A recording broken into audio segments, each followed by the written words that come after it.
ನಮಸ್ಕಾರ ಸ್ನೇಹಿತರೆ, ನಾನು ನಿಮ್ಮ ಕರಿಯರ್ ಪಲ್ಸ್ ಚಾನಲ್ಗೆ ಸ್ವಾಗತ ಮಾಡ್ತಿದ್ದೀನಿ. ಇಂದಿನ ವಿಡಿಯೋ ತುಂಬ ಪ್ರಮುಖ ಮಾಹಿತಿಯನ್ನು ಕೊಡುತ್ತೆ. ನೀವು ಸರ್ಕಾರಿ ಉದ್ಯೋಗಕ್ಕಾಗಿ ತುದಿಗಾಲಲ್ಲಿ ಕಾಯ್ತಾ ಇದ್ದೀರಾ?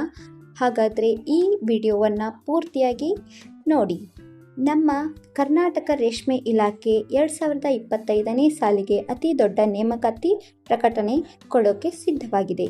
ಡ್ರಾಫ್ಟ್ ನೋಟಿಫಿಕೇಶನ್ ಬಹುತೇಕ ಫೈನಲೈಸ್ಡ್ ಆಗಿದೆ. ಒಟ್ಟಾರೆ 2492 ಹುದ್ದೆಗಳು ಖಾಲಿ ಇದ್ದು ವಿವಿಧ ಹುದ್ದೆಗಳಿವೆ. Inspector, exhibitor, engineer, FDA, SDA ಹೀಗೆ ಹಲವಾರು ಹುದ್ದೆಗಳ ವಿವರವನ್ನು ನೋಡುವುದಾದರೆ ಈ ಬಾರಿ ನೇಮಕಾತಿ ಯಾವ ಹುದ್ದೆಗಳಿಗೆ ಅಂತ ನೋಡೋಣ.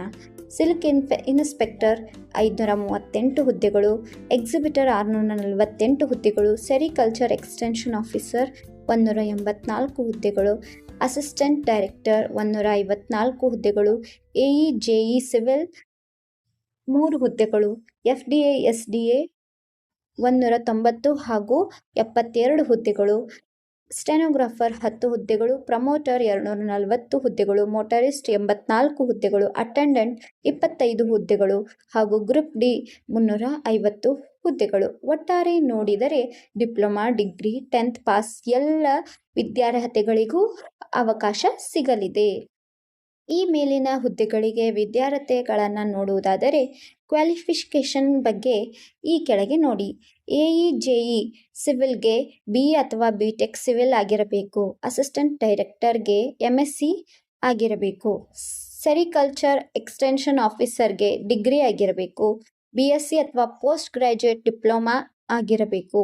ಇನ್ಸ್ಪೆಕ್ಟರ್ಗೆ ಡಿಗ್ರಿ ಅಥವಾ PG ಡಿಪ್ಲೊಮಾ ಆಗಿರಬೇಕು. FDA SDA ಸ್ಟೆನೋಗೆ ಗ್ರ್ಯಾಜುಯೇಷನ್ ಆಗಿರಬೇಕು. ಅಟೆಂಡೆಂಟ್ ಅಥವಾ ಗ್ರೂಪ್ ಡಿ ಹುದ್ದೆಗಳಿಗೆ 10th ಪಾಸ್ ಆದರೆ ಸಾಕು. ಮೋಟರಿಸ್ಟ್ಗೆ ಲೈಸೆನ್ಸ್ ನಾರ್ಮ್ಸ್ ಬರುವುದು ನಾರ್ಮಲ್ ಆಗಿದೆ. ವೇತನ ವಿವರಗಳು. ಈ ಮೇಲಿನ ಹುದ್ದೆಗಳಿಗೆ ಸ್ಯಾಲರಿ ಕೂಡ ಸ್ಟೇಬಲ್ ಗವರ್ಮೆಂಟ್ ಪೇ ಸ್ಕೇಲಲ್ಲೇ ಬರುತ್ತದೆ. AE JE ಹುದ್ದೆಗಳಿಗೆ 69,000ದಿಂದ 1,34,000 ವರೆಗೆ ವೇತನ ಸಿಗಲಿದೆ. ಅಸಿಸ್ಟೆಂಟ್ ಡೈರೆಕ್ಟರ್ಗೆ 65ರಿಂದ 1,24,000 ವರೆಗೆ. ಹೀಗೆ ಎಲ್ಲ ಹುದ್ದೆಗಳಿಗೂ ಗೌರ್ಮೆಂಟ್ ಪೇ ಸ್ಕೇಲ್ನಲ್ಲಿ ವೇತನ ಸಿಗಲಿದೆ. ಗೌರ್ಮೆಂಟ್ ಜಾಬ್ ಅಂದರೆ ಇದು. Study salary, DA, increment, pension benefit ಕೂಡ ಇದೆ. ಸೊ ಇದು ಲಾಂಗ್ ಟರ್ಮ್ ಕರಿಯರ್ ಆಪ್ಷನ್ ಕೂಡ ಆಗಬಹುದು. ಆಯ್ಕೆ ವಿಧಾನ ಹಾಗೂ ವಯೋಮಿತಿಯನ್ನು ನೋಡುವುದಾದರೆ ಈ ಹುದ್ದೆಗಳ ಆಯ್ಕೆ ವಿಧಾನ ಸರಳವಾಗಿದೆ. ಮೊದಲಿಗೆ ಲಿಖಿತ ಪರೀಕ್ಷೆ, ನಂತರ ಸಂದರ್ಶನ. ಆದರೆ ಲಿಖಿತ ಪರೀಕ್ಷೆ ಪಾಸಾದವರಿಗೆ ಮಾತ್ರ ಸಂದರ್ಶನ ಇರುತ್ತದೆ. ಏಜ್ ರಿಲ್ಯಾಕ್ಸೇಷನ್ ಕೂಡ ಸರ್ಕಾರಿ ನಿಯಮಗಳ ಪ್ರಕಾರ ಇದ್ದೇ ಇರುತ್ತದೆ. SC, ST, OBC, ex servicemen, disability quota ಎಲ್ಲವೂ ಇದ್ದೇ ಇರುತ್ತದೆ. ಡ್ರಾಫ್ಟ್ ನೋಟಿಫಿಕೇಶನ್ ಪ್ರಕಾರ ಅಪ್ಲಿಕೇಶನ್ ಫೀ ಇಲ್ಲ ಎಂದು ತಿಳಿಸಿದ್ದಾರೆ. ಇದು ಹೆಚ್ಚಿನ ಅಭ್ಯರ್ಥಿಗಳಿಗೆ ಲಾಭವಾಗಲಿದೆ. ಡ್ರಾಫ್ಟ್ ನೋಟಿಫಿಕೇಶನ್ ಈಗಾಗಲೇ ಸಿದ್ಧವಾಗಿದೆ. ಆದರೆ ಅಪ್ಲಿಕೇಶನ್ ಸ್ಟಾರ್ಟ್ ಡೇಟ್ ಹಾಗೂ ಲಾಸ್ಟ್ ಡೇಟ್ ಇನ್ನೂ ರಿಲೀಸ್ ಆಗಿಲ್ಲ. ಅಧಿಕಾರಿಗಳು ಜುಲೈ ಅಂತಿಲ್ಲದೆ ಆಗಸ್ಟ್ನಲ್ಲಿ ನೋಟಿಫಿಕೇಶನನ್ನು ಪ್ರಕಟಿಸಬಹುದು ಅಂತ ಸ್ಟ್ರಾಂಗ್ ಅಪ್ಡೇಟ್ ಕೂಡ ಲಭ್ಯವಾಗಿದೆ.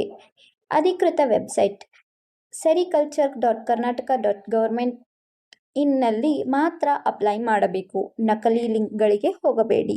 ಯಾವಾಗ ನೋಟಿಫಿಕೇಶನ್ ರಿಲೀಸ್ ಆಗುತ್ತೆ ಅಂತ ನಿತ್ಯ ನೋಡ್ತಾ ಇರಿ.